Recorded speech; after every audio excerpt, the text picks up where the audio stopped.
টুনটুনা। এই যে কি সুন্দর হয়েছে তো মিট বক্স। হাই, কি করতেছো? এই তো মোবাইল টিপতেছিলাম। কেন আজকে কি তোমার পড়াশোনা নেই? আছে তো। তো আজকে একটু কাজ করছি তো, তাই শরীরটা একটু খারাপ লাগতেছে। তোমার শরীর কি বেশি খারাপ লাগতেছে? না, অল্প। সেজন্য তুমি তো আজকে অনেক কাজ করছো, সেজন্য তো তোমাকে একটু ট্রিট দিতে হয়, তাই না? Have your wish. আচ্ছা, তো তুমি কি খেতে চাও? Meat box. তুমি মিট বক্স খেতে চাইছো? ইয়েস। ওকে, আমাকে 10 মিনিট সময় দাও, আমি এক্ষুনি নিয়ে আসতেছি। Okay. Hello everyone, welcome to my little blog. রান্নাবান্না তেমন পারি না বললেই চলে, তবে মাঝে মাঝে পছন্দের মানুষগুলোর জন্য কিছু কিছু রান্না করতে মন চায়।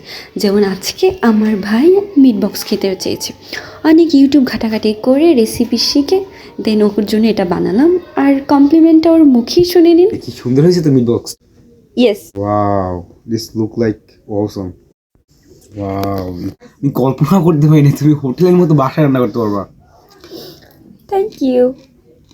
আমার ভাই খেয়ে তো বিশ্বাসই করতে পারতেছে না যে এটা আমি বানিয়েছি, তবে ওর খাওয়ার প্রসেসটা তো দেখলেন, ও পুরো মজা করে খাইছে।